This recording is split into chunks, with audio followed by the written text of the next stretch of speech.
આપણે દશરથ રાજાના દીકરા તો નથી, આપણે રામના ભાઈ નથી, શેષ નારાયણ અવતાર આપણે નથી, લક્ષ્મણ તો ઈ હતા, સુમિત્રાનો જાયો હતો, દશરથ નંદન રામનો લઘુબંધુ.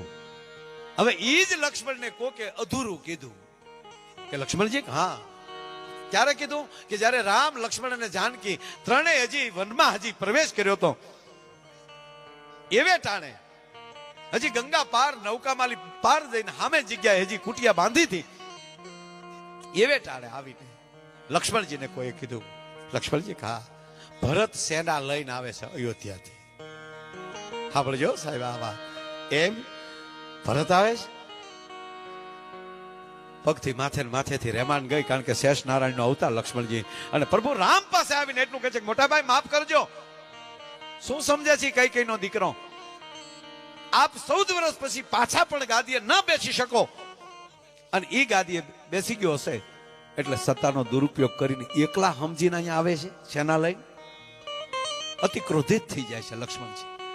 હદ તો ત્યારે થાય ભગવાન રામને કહે છે લક્ષ્મણજી કે મોટા ભાઈ એને હું જીવતો જવા દઉં તો તમારા શરણની સોગંદ છે, હું ભરતને જીવતો નહીં જવા દઉં. આ શબ્દ જા મોઢામાંથી છૂટ્યો અને ભગવાન રામે મોઢા ઉપર હાથ મૂક્યો, લક્ષ્મણ સાવધાન, લક્ષ્મણ સાવધાન, કોની ભેગો છો એ તો જો. પ્રભુ કહે છો સાહેબ લક્ષ્મણ આપ કોની ભેગા છો એ તો જો, તું આદર્શ ન ગુમાવો લક્ષ્મણ, આદર્શ ન ગુમાવો. આદર્શ વગરનું જીવન નકામું છે. હવે લક્ષ્મણ કહે છે મોટા ભાઈ તમને એમ લાગે કે લક્ષ્મણે આદર્શ ગુમાવ્યો એમ? લક્ષ્મણ જો આદર્શ ગુમાવી દે તો કોની તાકાત છે કે મારા નારાયણને કોઈ વનમાં મોકલી શકે?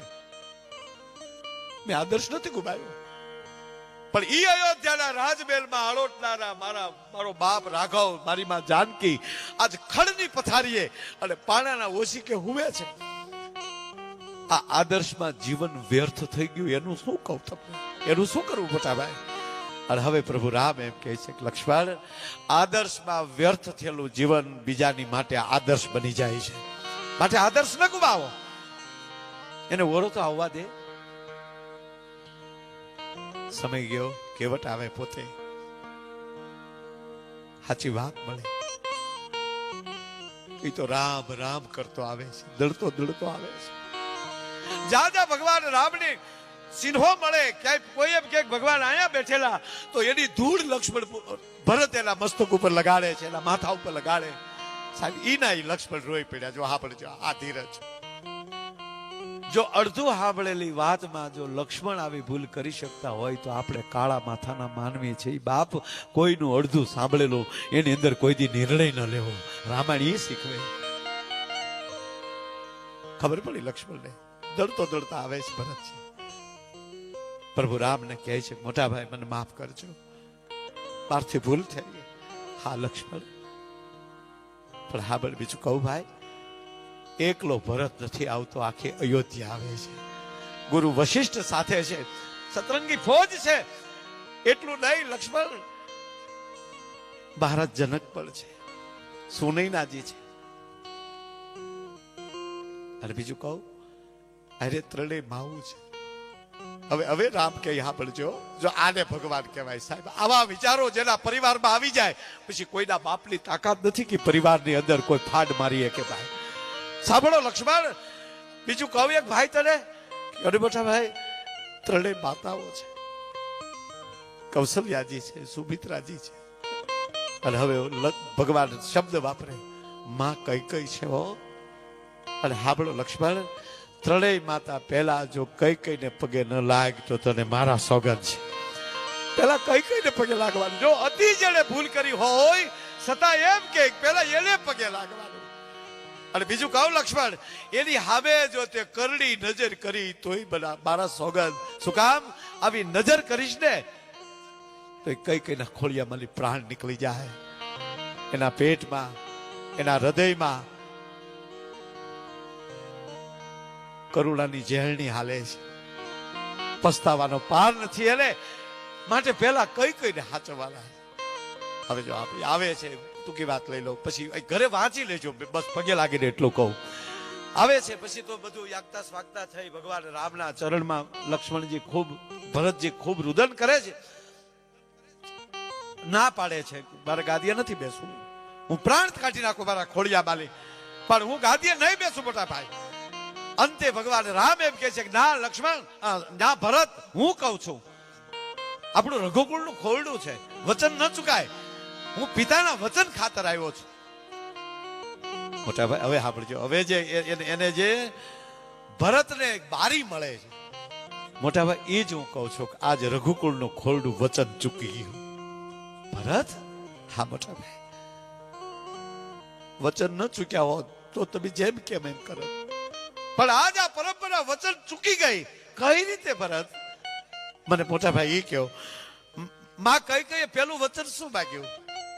કે પેલું વચન તમને ગાદી નહીં, રામને ગાદી નહીં, ભરતને ગાદી. બરાબર છે કે હા. બીજું વચન રામને 14 વર્ષનો વનવાસ.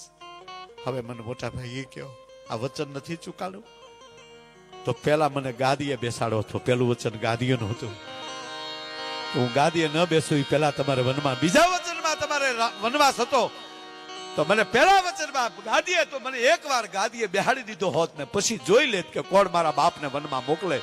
વચન ચુકાણું છે માટે હું હવે ગાદીએ નહીં બેસું. નિર્ણય થયો, પાદુકા ગાદીએ રહેશે, નંદીગ્રામમાં લક્ષ્મણજી ભરતજી મહારાજ રહેશે.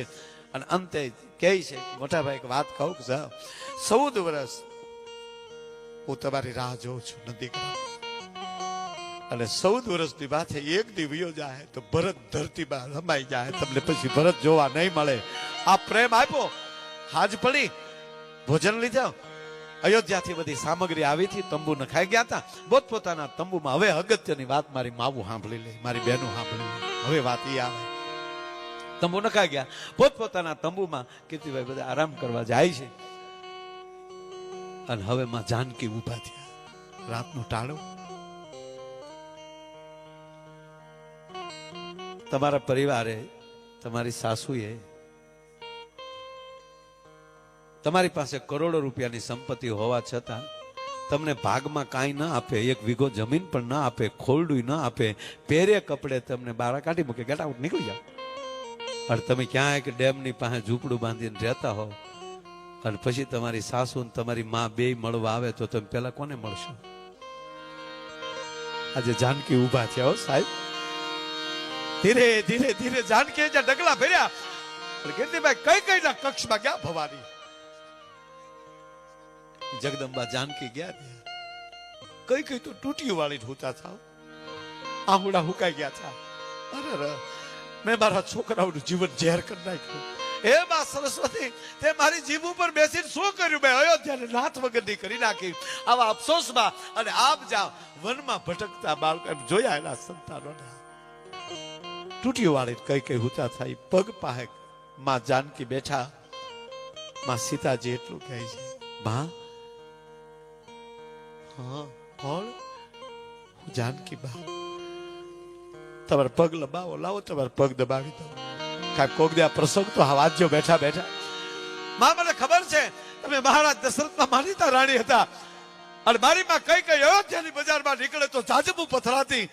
મારી માં કઈ કઈ ના પગે કોઈ દી ધૂળ નથી જોઈ, એટલે બદલે મારી માં કઈ કઈ ઠેઠ અયોધ્યાથી તમે હાલીને આવ્યા, થાકી ગયા હશો, લાવો પગ દબાવી દઉં. કઈ કઈ સડપથી બેઠા થઈ ગયા. માં જાનકીને ભેટી ગયા, બેટા મને માફ કરજો, સીતા મને માફ કરજો, બેટા મને માફ કરજો દીકરી. તેથી કઈ કઈ ના બે પગ પકડી જગદંબા જાનકી એટલું બોલ્યા છે કે હે માં કઈ કઈ, તમારા પ્રત્યે મને જો ઊંડે ઊંડે દુર્ભાવ હોય તો મને મારા સુહાગના સોગંદ છે. તારા પ્રત્યે આપણે દુર્ભાવ ન હોય ને માં એક વાત કહું તમને, તમે જરાય તમે ચિંતા ન કરતા. એનું કારણ એટલું જ બા, આ બધી મારા રામની લીલા છે, અને હું તમે બે એવા સદભાગી છીએ કે એ લીલાના પાત્રો બનવાનો મને તમને અવસર મળ્યો છે. આ બધી લીલા મારા રામની છે સાહેબ. એમે આચાર્ય આ જોઈને આ બધી લીલા મારા રામની, મારા દ્વારકાધીશની છે. એ જેમ રમાડે એમ આપણે રમવાનું છે. માં કઈ કઈ ના કક્ષમાં નીકળી કૌશલ્યાના કક્ષમાં જાય. હવે સાંભળજો, કૌશલ્યા આમાં બે ડગલા ભેટી ગયા, આવ બેટા સીતાજી, આવો બેટા. હામાં પગે લાગ્યા, હવે માં કૌશલ્યા પોતાના સાસુ રામની જનેતા, બેટા તારા બા બાપ, જો આ પરિવાર હવે આપણો છે, બેટા તારા બા બાપુ જે આવેલા છે એને મળી તું? ના, હું એને નથી મળી. અરે મારી દીકરી, તાર માં આવ્યા, તારા બાપુજી આવ્યા, જાઓ જાઓ મળી લ્યો મારો દીકરો. એ મળી લ્યો એ શબ્દ સાંભળે ને પાછળથી અવાજ આવે છે, મહારાણીનો જય હો. જોવે છે મહારાજ જનક અને સુનેનાજી છે. મહારાજ આપનો જય હો, જનકપુરનો જય હો. હું દીકરીને મોકલતી હતી, આપની પાસે જ આવતી હતી દીકરી, સીતાજી આપની પાસે જ આવતી હતી. મહારાજ અને શું બોલ્યા મહારાજ જનક ખબર? માં માફ કરજો, અમે સાંભળતા હતા, તમે કહેતા હતા ને સાંભળ્યું માં. પણ જે પરિવારની આવી પરિસ્થિતિ હોય એ પરિવારની પુત્ર વધુને એના માવતરને એકાંતમાં મળવાનો કોઈ અધિકાર નથી. અમારે આવે ટાણે એકાંતમાં ન મળાય. સુનૈનાજી કૌશલ્યાજી ભેટી ગયા. કૌશલ્યાની આંખ મારી આહુડાની ધારું, જનકપુર અમને માફ કરજો. તમે તમારી કેવી દીકરીને નાનપણથી ઉછેરીને મોટી કરી, પણ અમે તમારી દીકરીને હાચવી ન શક્યા. અમે તમારી દીકરીને વનમાં વળાવી, અમને માફ કરજો. અને હવે મહારાજ જનક એમ કહે છે, માં અમને માફ કરજો. તમને કઈ રીતે? હવે મહારાજ જનક કહે છે, આજ મને લાગે છે કે મારા કરિયાવરમાં થોડી ખામી હશે. હે, આજ મને એવું લાગે મારા કરિયાવરમાં કાંઈક મેં થોડી ખામી રાખી. અરે મહારાજ, તમારી 4 દીકરીઓ, અમારા 4 દીકરા ઇન્દ્ર સુધાન જાનમાં હતા અને અયોધ્યા વાતું કરતી હતી. જે અયોધ્યાએ નથી જોયું એવું જનકપુરે આપ્યું. તમારા કરિયાવરમાં મહારાજ ક્યાંથી ખામી હોય? માં એક વાત કહું, મને આવી ખબર નહોતી. આજ મેં મારી દીકરી ઉપર આ વનના વસ્ત્રો વલ્કન જોયા ને એટલે મને વિચાર આવ્યો, અગાઉ જો મને આવી ખબર હોત ને તો કરિયાવરમાં જ વલ્કન આપત, જેથી કરીને વલ્કને અયોધ્યાના નો પહેરવા પડત. સાહેબ, આવા જેની પાસે ત્યાગ હોય, આવી જેની વાતું હોય, ઈ આપણા રામ. એટલે જ એક જ આ શાસ્ત્ર એવું છે, એને રામચરિત્ર કહેવામાં આવે છે. અને જે રામચરિત્ર વાંચી લઈને એના પરિવારમાં ચારિત્રની અંદર કોઈ દી તકલીફ ન પડે ભલામાને. પણ વાત એટલે પાયામાં માં છે. એ જ રામ 14 વર્ષ વન પૂરા કરી અને આવે છે અયોધ્યા, હામૈયા કરે છે. અને આ બધા ભગવાન રામે નજર ફેરવી કીર્તિભાઈ, આખી અયોધ્યા જે વળાવા આવી હતી બધાને જોયા, પણ 2 વ્યક્તિ નહોતી દેખાતી. એક મહારાજ દશરથ અને બીજા માં કઈ કહી. મહારાજની પિતાની તો એને ખબર હતી, ત્યાં એને પિંડદાન કર્યું છે. આ ઘણા એમ કહે છે ને, માફ કરજો ભાઈ, ઘણા એમ કહે કે પછી બેહણું કરીને પૂરું કરાય ને કાંઈ આવા કાર જ નહીં, બેન કરો. મારો રામ પિંડદાન કરતો હોય છે. અને ટૂંકું કહું સાહેબ, આ યજ્ઞમાં બેઠો હોઉં છું મહિનો પુણ્ય દેવાનું કીધું ને સાહેબ, આ પૂરી માના ચરણોમાં મારા એક હોમાત્મકનું પુણ્યને અર્પણ કરું છું સાહેબ, પરમાત્માને. પણ ત્યારે કીર્તિભાઈ મને એ બેઠો ત્યારે વિચાર આવે કે આ 12 દિવસ શું કામ બેસાય છે? તો એનો એક જ વાત આવી યાદ કે આપણે સુઈ જઈએ ને એટલે સપનું ચાલુ થઈ જાય. બાપુ, સુઈ જાય એટલે સપનું ચાલુ થઈ જાય. અમુક સપના યાદ રહે, અમુક ન રહે. જેવી રીતે સમાજમાં હજારોને મળતા હોય તો અમુક માણસ યાદ રહે, અમુક માણસ ભૂલાઈ જાય. એમ સપના એવા છે. અમુક સપના તો બીવરાવી દે. હવે આપણે જો, તમે તો હુતા જ થા, એસી રૂમમાં સુતા થા. મોડા વિચારો ન કરવા, નકર સપના મોડા જ આવે. મેં તો બાપુ કોઈ દી આમ જો, મને સપનું કોઈ દી કીર્તિભાઈને ખબર છે, અમે ઘણી વાર અમે હોટલમાં લગભગ 2 રૂમ હોય તો પાછા ભેગા હુઈ, વાતો કરતા કરતા હુઈ જાય. એક ચરોતરમાં જન્મમાં અને એક અહીંયા બોરડામાં જન્મમાં, પણ મારા નાથે એ પાછા ભેગા કરી દીધેલા છે. એટલે આપણે પહેલા ભેગા તો હતા જ કરતી. આ બેના ખોળિયા જુદા ને આ તમડી એક છે. એટલે ખૂબ આનંદ કરી બે ભાઈ. સપનું મને મોડું આવ્યું જ નથી કોઈ મારા. અમારા ભૂરાને કોઈ દી સારું સપનું ન આવ્યું. હમણાં જીતુભાઈ વાઘાણીને લાડવામાં થકવી દીધા હમણાં 4 દી પહેલા. ભૂરો કે આવવા જ ગયો કે આ તો ભળ્યું મશીન છે, 42 ખાઈ ગયો. હજી આ સમયમાં ડાયાબિટીસ ગાંડાબિટીસ કાંઈ નથી. મેં કીધું ભૂરિયા હવે ધ્યાન રાખજે. મને કે મનના કારણ છે પાનભાઈ. લે મુખમાલી આપણો જન્મ થાય અને જેવી નાળ કપાય એટલે કોઈ પણ વસ્તુ પહેલા જે સમાજમાં આવે ત્યારે પહેલું વહેલું એની માથે મૃત્યુની મોર લાગી જાય. કોઈ પણ આપણે કંપનીની કોઈ દવા હોય તો એને આઉટ ઓફ ડેટ નો સિક્કો પેલો લાગે, એવોર્ડ પછી મળે. એટલે આપણે જે રડી જાય છે, રાડ જે નખાઈ જાય છે એનું કારણ શું છે? કાલે લે જે આવ્યા ભેગા આઉટ ઓફ ડેટ. એટલે બાળક હંમેશા જો, અને આપણે જોઈએ ને જન્મતા જ બાળક રડે તો જ સારું લાગે ને, અને રડે જ તે. અને જે વસ્તુ જયારે સારી લાગતી હોય ત્યારે લાગે. અધિકારી નરમ ન હોવો જોઈએ, ડોક્ટર ગરમ ન હોવો જોઈએ. કોઈ પણ અધિકારી હોય થોડુંક હળવું કરું બાપ, મને ખબર છે મારે કયા વિષયમાં જવું જોઈએ, પણ લાખાભાઈ જીવન જીવન છે બાપ. એટલે અમારે એક ડોક્ટર છે અમારે, બોલો કડક છે, બોલો નકર ડોક્ટર ખરેખર બીજી માં કહેવાય. જો માં શબ્દ બધે લાગે, હો માસ્તર બરાબર એક માં. ડોક્ટર હોય તો કે માં જેવું વાતાવરણ. અરે બાપુ સંતોનો સ્વભાવ છે એવો જનેતાની ગોદના જેવો. બધાની ઉપમા જ્યારે જ્યારે જો કોઈ પવિત્ર વસ્તુ હોય એની ઉપમા માં સાથે લાગે. બાપુજીનું કાંઈ નહીં. આ બાપુજી આપણે બધા છે જવાબદારી વગીરના છે. આ જો માતાજી જેટલા છે એ બધા ડુંગર ઉપર બેઠા, ચોટીલા ચાઉંડમાં ડુંગર ઉપર. હું કામ નવે ખંડમાં નજર ફેરવે, મારો દીકરો ક્યાંય દુઃખી નથી, ત્યાં પાવાગઢ વૈયા જાવ ડુંગર ઉપર, અંબાજી વૈયા જાવ ડુંગર ઉપર, જુનાગઢ વૈયા જાવ, વૈષ્ણવદેવી વૈયા જાવ, બધાય માતાજી ડુંગર ઉપર, બાપુ બધાય ભોંયરામ. ઉક્તેશ્વર મહાદેવ ને ટપકેશ્વર મહાદેવ ને ગુપ્ત મહાદેવ બધાય ગુફામાં. અરે ઈ ક્યાં કરો, આપણે પ્રોગ્રામમાં લઈ ગયા હોય કે પ્રોગ્રામ કરીને ઘરે ગયા હોય કે કાંઈ પણ કામ કરીને રાતે મોડા જાય તો આખું ઘર હોઈ ગયું હોય, માં જાગતી હોય. આવી ગયો બેટા, બાપુજી બે ગોદડાને ફળી કરીને હોઈ ગયા હોય કે આવશે વહેલા મોડા, ધંધા લીધા ને એને. અરે ઈ ક્યાં કરો, આપણા ગામડા ગામમાં માતાને ખબર, આપણે જોતા હોય કે ઈ બાળકને ઓહડ પાતી હોય તો એ માં છે એ રમાડતી જાય, થોડી આમ ગોળની કાકરી મોઢામાં મૂકે, ગળ્યું આપે, એ મારો દીકરો બહુ ડાયો, મારો દીકરો બહુ ડાયો કરતા કરતા કરતા જે ઓહડ ભરેલી વાટકી હોય એ ગમદીન મોઢામાં મૂકી દે અને નાક દબી દે એટલે ફટતીની દવા પી જાય. આ માં રમાડતા રમાડતા આ ખતરો કોઈ દી બાપુજી કરે લ્યો. ભૂંડો જ લાગે, હારો જ ન લાગે, પાડાને સાહેબ પાતો એવો લાગે. પીજો નકો નોખી ઉભા મોર નહીં. આપણે બાપુજી જ છે કઈ, હું તમારથી બોલો નથી, પણ આ હકીકત તો આ જ છે સાહેબ. આપણે પુરુષને બહુ જવાબદારી નહીં, જવાબદારી માની.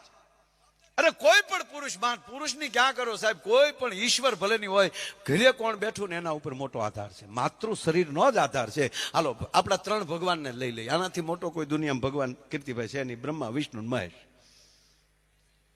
આપણે ન્યાલી ચાલુ કરી. બ્રહ્માજીનું કાર્ય શું છે? સર્જન કરવું, આખી સૃષ્ટિને બનાવવી, સર્જન કરવું બ્રહ્માનું કાર્ય. પણ ઘરે કોણ છે? એના અર્ધાંગના કોણ છે? બ્રહ્માણી માં સરસ્વતી.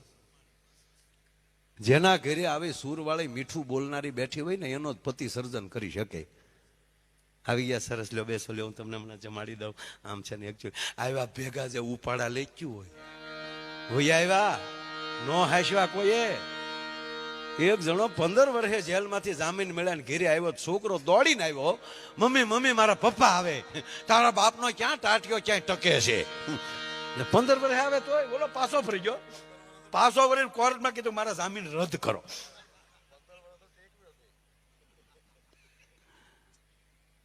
જ્યાં મીઠા બોલું માણસ બેઠું હોય એ ઘરની પ્રગતિ હોય. કારણ કે ભગવાન બ્રહ્મા સર્જન કરે છે. શું કામ? ત્યાં સરસ્વતી બેઠા છે એટલે જ બ્રહ્મા છે. હવે બી આવો ભગવાન વિષ્ણુ પાસે. તો ભગવાન વિષ્ણુનું કાર્ય શું? આખી દુનિયાનું ભરણ પોષણ કરવું, બીજાનું પોષણ કરવું. તો ઘરે કોણ બેઠું છે? મહાલક્ષ્મી 4 હાથ વાળી બેઠી છે. જેના ઘરે એવી જગદંબા બેઠી હોય ને એનો જ પતિ બીજાનું પોષણ કરી શકે. ભલા મને કે મૂંઝાતા નહીં હો, હું બેઠી તમતારે, હજી આપો, હજી કાંઈક સારા કામ કરો. લાખાભાઈ આ યાદ આવશે તમને કે એને આવા વિચારો આપ્યા છે આપને કે કાંઈક કરો. બાકી લુગડા ધોતા ધોતા ખિસ્સામાં 500 રૂપિયા રહી ગયા હોય એ હતાડી દેતી હોય. આપણે કે આમાં પૈસા તો અમને ન ખબર હોય, અમે તો ધોકાવી નાખ્યું. એ ન્યા એ બીજાનું પોષણ ન થાય, ભક્ષણ થાય સાહેબ. અરે બાપુ ત્રીજું નામ મહાદેવ યાતે રુદ્ર શિવા તનુર ઘોના પાપ કાસે નિત્યાન સન્વા સંત મેયાગિરી સંતાભિષાક સિંહ અડ નમામિ સમિશાન નિર્વાણ રૂપમ વિભુ વ્યાપકમ બ્રહ્મ વેદ સ્વરૂપમ નિજમ નિર્ગુણમ નિર્વિકલ્પમ નિરિહમ સિદાકાશ માકાશ વાસમ ભજેહમ. એ કૈલાસના ખોપરા ઉપર મહાદેવ બેઠો છે, એ વિસર્જન કરી શકે. ત્રીજું નેત્ર ખોલી નાખે તો બ્રહ્માંડનો ભૂકા કાઢી નાખે. પણ ઘરે કોણ બેઠી? ઘરે ભવાની બેઠી છે સાહેબ. હા, ઈ એમ કે તમે શુભ નિશુભને નહીં મારી શકો, તમે ચંડમુંડને નહીં મારી શકો, તમે વરદાન આપ્યા છે તો પ્રભુ આપ બેસાડો, લાવો હવે ત્રિશુલ મારા હાથમાં, અને માનસરોવરમાં સ્નાન કરી અને ઈ જગદંબા ધારે ત્યારે ચામુંડા બની શકે, જ્યારે ત્યારે મહાકાલી બની શકે, એનો પતિ મહાદેવ બની શકે. તમે ઘરમાં વૈયા જાવ, કુતરા કરડી જાય, ન્યા કાંઈ ન થાય સાહેબ. પાયામાં માં છે, મારો કહેવાનો અર્થ. એવી જગદંબા જેવી બેઠી હોય તો મહેમાનને લઈ જવાય ને ઘરે. 20 મહેમાનને તો લઈ જવાય, નકર મહેમાનને ગરદની 2 બઠા ન થઈ જાય. એક જણાને ઘરે મહેમાન આવ્યો તો બિચારો મહેમાનને પાણી પાઈને પછી રસોડામાં ગયો, પણ મહેમાને સમજી ગયો કે આ આપણી જ ક્વોલિટીનો માણસ છે. એ તો તરત અભ્યાસ ને. એક બેન સરો લઈને એના ધણી વાહે થયા, સરો મોટો, ઓલો મોરના બાઈ વાહે દોડીને પોલીસ સ્ટેશનમાં ગળી ગયો. એ સાહેબ બસાવો, કે હું થયું? મારી પત્ની વાહે આવે. તો સાહેબ મળ્યા રોવા. બોલો. એ કે તમે પોલીસ સ્ટેશને તો જઈએ કહો. એટલે આવું ઝીણું મોટું તો દાબ બધાનું હોય, પણ મારું કહેવાનું સૂરી છે બાપ, કે જેના ઘરે કલ્યાણકારી બેઠી હોય. ઓલો મહેમાન આવ્યા એટલે રસોડામાં જઈને કીધું, સાંભળો છો કે આ મારો મિત્ર છે. કે પણ હું ક્યાં ના પાડું, મેં ક્યાં તમને પૂછ્યું કાંઈ? કે પણ આમ જો આવ્યો તાકે ટાણે અવાય. બેન બોલ્યા, ટાણે અવાય. હું આ ઠામડા ધોઈને જે બેઠી છું, આ અડધી રાત થવા આવી તારીમાં, અટાણે અવાય. ઓલો મહેમાન સાંભળતો હતો. હા, રાતનો તો હાવ ટાઢો પોર હોય એટલે બધું સંભળાય. શમશીનો ખખડાટે સંભળાતો હોય તો આ તો પેલાનો અવાજ ન આવે. અરે કે પણ મારો મિત્ર છે. કે તારો મિત્ર વાત સાચી. હવે તારે કે વાળું બાકી, જમવાનું બાકી. એ કઈ બધું સવારે નાસ્તા રે, વારા ઘડી કોઈ લોટ ન બાંધે. અરે કે પણ મારો મિત્ર, તક વાત તમારી સાચી. એને કહેવાય, એને નો ભાન હોય. આ 11 વાગે દોડ્યો આવે તો એને નો જમી નવાય. તો ઓલો ન્યાલી બોલ્યો, બસ મોડી હતી, વોલ્ટ નો કર્યો. તો બેને કીધું તો વોલ્ટ કરે નહીં, તારે પડી જવાય બસ માલી, પણ ખાઈ નવાય. હવે આવું મહેમાનનું અપમાન થયું ને, તા તો ઓલા ગરધણી થયો, સમસમાટી થઈ ગયો કે હવે તો ઘા કરી જ લેવાય. કેટલા દી રાકાપણું જીવવું એમ. અને બોલે ભાઈ એક એની પત્નીને આપ્યો. મહેમાન સામે બોલે, એક ધોલ મૂકી તા તો લાઈટ ગઈ. અંદરથી માયલો જાગી ગયેલો. ઓહો. પછી એને વિચાર આવ્યો, આપણે પૈણ્યા શું કામ? થપાટ મારીને લાઈટ વહી ગઈ. 15 મિનિટ પછી લાઈટ આવી તો બેન ખૂણામાં બેઠા બેઠા રડતા હતા. અને એટલું બોલ્યા કે કોઈ દીની આજ પહેલી વાર તમારે સામું બોલી, એમાં 15 ધોલને 2 પાટું મારી. બોલો કે મેં તો એક જ ધોલ મારી, બાકીની ઝપટ મહેમાન કરી ગયો છો. બોલો, એની વાતું ન રહે, એના કોઈ દી આશરા ધર્મ ન થાય સાહેબ. અને એમાંય સાહેબ હું કોઈ દિવસ જ્ઞાતિ વિશે બોલતો નથી, 18 વરણ મારો છે. પણ બાપુ મને ક્યારેક એવું આવે કે શું આ હીરોએ માવું આપી છે સાહેબ. માં ભવાની જો એના દીકરાને ગણપતિનું શિરસેદ થાય તો ભવાની પણ મૂકી દેતા હોય, માં પ્રગટ થઈ જતી હોય, તો તમે કલ્પના તો કરો કે દેવાયત બોદરના આંગણે હોનબાઈ રાણી કેવી હશે કે ઉગાને આંખ પર પગ મૂકીને વહી જાય સાહેબ. ભવાની કરતા એક ડગલું એ ભવાની એને શક્તિ આપી દીધી કે લે તારો ધર્મ છે આશરા ધર્મનો, પાળી લે, એકવાર દેખાડી દે. આ જિંદગીમાં જ્યારે જે ફરજ આવે ને બસ એ ભજવતા શીખવાઈ જાય ને તો જ દ્વારકાધીશની કૃપા કહેવાય બાપ. જે ફરજ આવે એ બરોબર ભજવી શકે તો જ એનું નામ કૃપા કહેવાય. યાદ આવે આપ જો ભગવાન રામ, ભગવાન કૃષ્ણ, અને ભગવાન શું કામ કહીએ આપણે? આ ભગવાન રામે રાવણનો ગોબો ઉપર લીધો એટલે ના, એ તો રસ્તે આવ્યા ને ગોબો ઉપાડ્યો. એની હાટું અવતાર લઈ તો ઓલાના માધ્યમ વધી જાય. પણ જેને એક હારે 31 બાણ ચલાવવાની જેનામાં તાકાત હોય, રણ રંગ ધીરમ, સંગ્રામમાં હોય છતાં ધીરજ રાખવાની જેનામાં તાકાત હોય, એવડી પરાશક્તિ જેની પાસે, અને છતાં ક્ષમા દેવાની જેનામાં તાકાત હોય. રામ પાસે એટલી તાકાત હોવા છતાં રાવણે જેવી ભૂલ નહોતી કરી, એના ઘરમાં હાથ નાખ્યો તો સાહેબ, છતાં કોકને મોકલે, જાઓ ને, હજી માને તો હાથમાં ધનુષ બાણ નથી લેવા. અને આપ જાણીએ છીએ કે હનુમંત પણ ગયા, વિભીષણ પણ સમજાવે છે, અને છેલ્લે અંગદને પણ મોકલે છે. આ જેની અંદર ધીરજ હોય, બધું કરી ચૂકવાની તાકાત હોય, છતાં ક્ષમા દેવાની જેનામાં તાકાત હોય ને, એ રામની નજીક જઈ શકે. બે કોથળી પીધી નથી અને રોડે વૈયાવો છે ને, એમ ન થાય સાહેબ. ત્રીજી વાત, ભગવાન કૃષ્ણ કેમ ભગવાન બન્યા? એનું કારણ સુદર્શન ચક્ર ચલાવવાની જેનામાં તાકાત, અને છતાં શિશુપાલની હોહો ગાળ્યું સહન કરવાની જેનામાં તાકાત હોય ને, એ કૃષ્ણની નજીક રહી શકે અને એ કૃષ્ણ બની શકે. મારો કહેવાનો અર્થ, આના પ્રસંગો શું કામ આપણે યાદ કરીએ? લાખાભાઈ આંગણે હું આજ વાત કરું સાહેબ, કે ક્યારેક ભરત મિલાપનો પ્રસંગ અડધો કલાક થાય રામાયણની અંદરથી. કીર્તિભાઈ, આ પ્રસંગ પરિવારના રજા હોય, ક્યારેક એવો સમય, અરે સમય કાઢજો, ન હોય તો આ માટે સમય નહીં કાઢો, શેના માટે સમય કાઢવાનો? એકવાર પરિવાર ભેગો થઈને લાખાભાઈ ખાલી ભરત મિલાપનો પ્રસંગ અડધો કલાક, એક કુટુંબનો દીકરો કોઈ વાંચે, આખું ઘર સાંભળે, રામચરિત્ર માનસમાંથી લઈ લેવાનું. વ્યવસ્થિત સાંભળશે તો કદાચ 1.5 કલાક થાય, પણ એક જ 1.5 કલાક એક પરિવાર સાંભળી લે તો એ વ્યવસ્થાના ભાગરૂપી લાખાભાઈ માણસ અલગ રહી શકે, પણ સાતી ઠોકીને કવિ હૃદયથી કોઈ દી અલગ ન થઈ શકે સાહેબ. રામાયણ શું શીખવે છે? જો પહેલી વાત, તકલીફ ક્યાં થાય ખબર? તમારા પરિવાર સિવાયની બીજી વ્યક્તિ જ્યારે તમારા પરિવારમાં પ્રવેશ કરે, તમારા વખાણ કરવા મળે, અને વખાણ કરતા કરતા કરતા તમારા પરિવાર, કારણ કે વખાણ આપણે કરી દે ને એટલે પછી બહુ આપણે ઓલા થઈ જાય, અને એ વખાણ કરતા કરતા જ્યારે પરિવારની વ્યક્તિનું ખરાબ બોલે કે ભાઈ તમે તો બહુ ઢળડો કરો, પણ તમારા ભાઈને તમારી કિંમત નહીં, તો બોલે હું હા હો, એ હા શું નોખું થઈ જવાય. આ ઊભું તો આજ કરે ને બધા. એ ક્યાં કરો? બાયુમાં છે, બેન તું આવી પણ તારી દેરાણી જેઠાણીને કાંઈ તારી વેલ્યુ નહીં, ઢળડા તું કર પણ તારી કોઈ વેલ્યુ નહીં થાય. એ હા શું? આવી વાતો કરવા વાળો આવે ને ત્યારે માન લેવાનું કે હજી મંથરા મરી નથી ગઈ. મંથરા બાય જ ન હોય, મંથરાય હોય પુરુષે.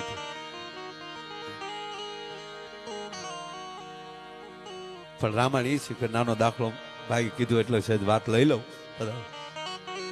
બાપુ. રામાયણ પેલું આ ભરત મિલાપ એ પેલું સૂચવે કે અધૂરું સાંભળેલું વસ્તુ હોય એનો કોઈ દી નિર્ણયમાં ન લેવો. બીજાએ કરેલી વાત તાત્કાલિક વિશ્વાસમાં ન લેવી. દાખલા તરીકે કે હા આ ભરત મિલાપની જ વાત કરી, હાલો 1.5 મિનિટ, 1.5 કલાકમાં થાય પણ 1.5 મિનિટમાં મારે લેવી છે, કારણ કે આ પરિવારમાં આપણે બેઠા છીએ. પૂરીમાનો આત્માને આનંદ થશે સારી વાતો કરો.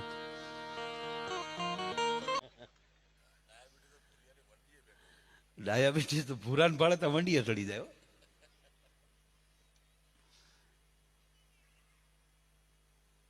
મને ખરેખર આ ભૂરો જાગે ને તો હાફતો જાગે, કાં હડકાયું વાંચ્યું હોય, કાં ભૂરા હું જો ખૂત્યો વાંચ્યો ખૂત્યો. આ જીવન સપનું છે કે સંસાર છે ખબર નથી બાબુ. મારો હરિદ્વારમાં પ્રોગ્રામ, ઋષિકેશ, સવજી કાકાનો એનો લાભ પાંચમનો પ્રોગ્રામ હતો, 4 વર્ષ થયા. એટલે હું જાતો હતો ત્યાં પ્રોગ્રામમાં. પાછું હરિદ્વારના કે ઋષિકેશના પ્રોગ્રામ હોય ને બાપુ, એટલે અમે 3-4 દી રોકાઈ. હા, પ્રોગ્રામ એક જ હોય પણ રોકાઈ ત્યાં એ બાને ગંગામાં સ્નાન થાય. અમે ઘરને રૂપિયા હજી ગંગામાં નાયા નથી બોલો. આ વખતે હરિદ્વાર ગયો ને ગંગામાં નાયો તો અંદરથી અવાજ આવે, આ વખતે કોને ટિકિટ લીધી? સંગમમાં ઘરને રૂપિયા ગયા સાહેબ. પણ હા વાસુ કહું એ ટિકિટ અખાડામાં લઈ આવી છે, ખોટું નહીં કહું. કીર્તિભાઈ ઘરની ટિકિટ આખું ફેમિલી ગયા, પણ હું આ વખતે ગયો ને તોય તે અવધેશાનંદજી બાપુ હવે ઘરને રૂપિયા એકવાર જાવું તો છે જ. અને આ ઘરને રૂપિયા જાવ ને તો ગંગાજી એમ કહેવાય સાબાશ મારો દીકરો સાબાશ.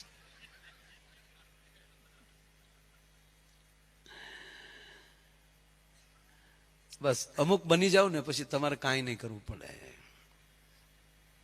તમે યુપીએસસી કરી નાખો, આઈપીએસ થઈ જાઓ, પછી તમારે બંગલાની ગાડીની ચિંતા નહીં રહે. કાંઈક કરો. શિક્ષક થઈ જાઓ, વિદ્યાર્થી એની આચે સામા બેઠા જશે. અને અંદરથી જો ભક્તિ જાગી જાય અને આવા મહાપુરુષ કોઈ બની જાય, પછી બોર્ડ નહીં મારવું પડે તમે પગે લાગવા આવો. અધિકાર પ્રાપ્ત કરી લ્યો પાનભાઈ, એની જેવી વાત છે. એટલે મને સપના ખરેખર, એટલે અમે અહીંયા હરિદ્વાર ગયા, 3 દી રોકાવાનું હતું. એટલે દિલ્હી પહોંચ્યો ને દિલ્હીથી દેહરાદૂનની ફ્લાઇટમાં બેસતો હતો ને કાકાનો ફોન આવ્યો. મને કે કેટલે? મેં કીધું બસ દેહરાદૂનની ફ્લાઇટમાં બેસીએ છીએ, 10 મિનિટમાં ઉડશે અને 30 મિનિટમાં ત્યાં ઉતર્યો, એટલે 40-45 મિનિટમાં અમે ત્યાં આવીશું. મને કે કાંઈ ચિંતા ન કરતા, બહાર ગાડી આ ધ્યાનથી સાંભળજો ને, પેટમાં દુખશે. પેટમાં નહીં, મગજમાં દુઃખ છે ઘણા. એમ હાલે લે, તમે બહુ હારા થાવ ને તોય ઘણા થાય. મારો દીકરો ત્યાં પોગી ગયો, કાલ ગુલ્ફી વેચતો મારો દીકરો. ખરેખર આ જે વસ્તુ છે ને એવું ન કે તેને એટેક આવી જાય પાછું. એટલે આ વાતે એવી છે. હા, તમે જોજો, અમે તમે જોવો તો ખરા આગળ. એટલે મેં કીધું તમને કે કાંઈ ચિંતા ન કરતા, બહાર 2 ગાડી તમારી રાહે ઊભી છે, માણસે ત્યાં છે, તમારા સંગીતવાળાની તમારી ગાડી બધું છે. એટલે મેં કીધું પણ કાકા જોજો, મેં કીધું 3 દી રોકાવાનું છે, એટલે પાછું પ્રોગ્રામ તો પમદી છે. તો 2 દિવસ પહેલા મેં કીધું હરીફરી કાંઈ ખોટા સેલ્ફીના કાંઈ જાહેરાતમાં મને કે જાહેર કર્યું જ નથી, તમને નોખા જ એક અલગ રિસોર્ટમાં રાખ્યા છે.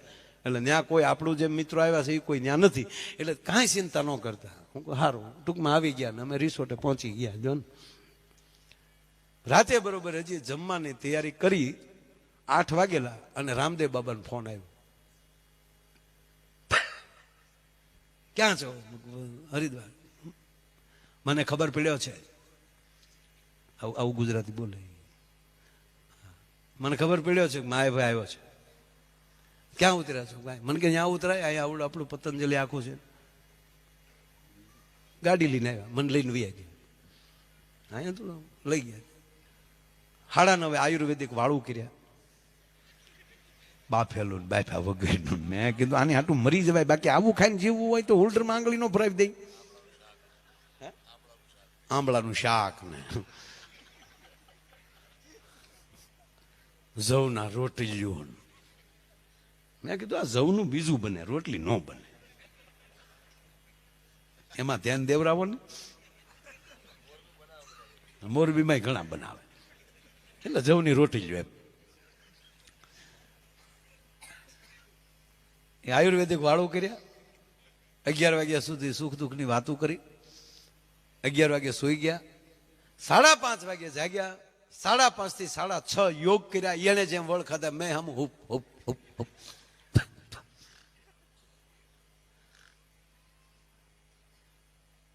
6:30 થી 7:30 સિવિંગ, એમાં વોકિંગ ને બધું આવી ગયું. 7:30 જે આયુર્વેદિક નાસ્તો કરવા બેઠા, ત્યાં મોદી સાહેબનો ફોન આવ્યો રામદેવ બાબા ઉપર કે આજ લાઈવ કેમ ન થયા. ડે લાઈવ હતું, લાઈવ નહોતું આજ, લાઈવ કેમ ન થયા. એટલે રામદેવ બાબાએ કીધું કે લાઈવ શું થાય, માયાભાઈ આવ્યા છે, મહેમાન છે. અરે આપણા માયાભાઈ.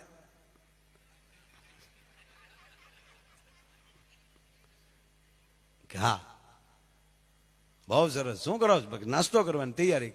નાસ્તો કરવાની માના હું આવું છું. હવે વડાપ્રધાનને આવતા શું વાર લાગે, તરત હુકમ થઈ ગયો. 45 મિનિટ અમે બેઠા હતા, દેહરાદૂનથી ફોન આવ્યો. એટલે લાઇજેનિંગ જે કરતા હતા કે સાહેબ દેહરાદૂન ઉતરી ગયા છે, 20 મિનિટમાં સાહેબ પતંજલિ પહોંચે છે. ત્યાં મારે જગાઈ ગયું. ત્યાં હું જાગી ગયો.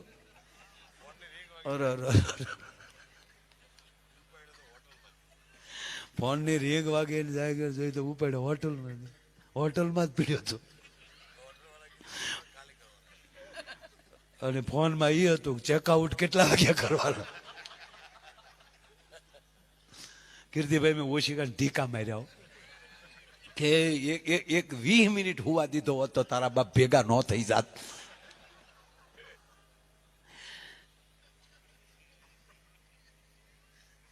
જીવન વાત એટલી છે સાહેબ કે જીવન જેટલું તમે મહત્વનું જીવો એટલી જ મજા છે. અને એ જે મજા, જે આનંદ, એ હળવા થઈ અને જીવી શકાય. એટલે વાત એટલી. શું વાત હું કરતો હતો? શું વાત કરતો હતો? ફોન તો પૂરો થઈ ગયો, એમાં તું જાગી ગયો. વાત એ છે સાહેબ, આ સપનુંની વાત ચાલે છે કે આપણે સૂઈએ એટલે સપનું ચાલુ થઈ જાય અને જાગી જાય ત્યારે ખબર પડે કે ના, હું તો માયાભાઈ છું અને અહીંયા પથારીમાં સૂતો છું. આ વાત એટલી. નહીતર તો પતંજલિમાં બેઠો હતો સપનામાં. જાગ્યા ત્યારે ખબર પડી. એમ આપણું કોઈ પણનું સપનું જાગીએ છીએ ત્યારે ખબર પડે કે આપણે આ છે. પણ માની લ્યો કે જગાડું જ નહીં તો ત્યાં સુધી સપનું ચાલુ રહેશે. આ વાત એ કરતો હતા, 12 દિવસ શું કામ બેસવું, એ વાત. શરીર આપણું સ્વચ્છ છે, આપણું શરીર જાગી જાય છે ત્યારે જ ખબર પડે. પણ એ શરીર જાગે જ નહીં ત્યારે એ સપનું ચાલુ રહે છે. એમ મૃત્યુ સાંભળજો કે શરીર પછી જાગતું નથી એટલે સપનું ચાલુ હોય છે. આપણી નનામી નીકળે ને એ એને સપનું લાગે છે, એને સત્ય નથી લાગતું. એટલે આપણે 12 દિવસ એની જ વાત કરવી પડે.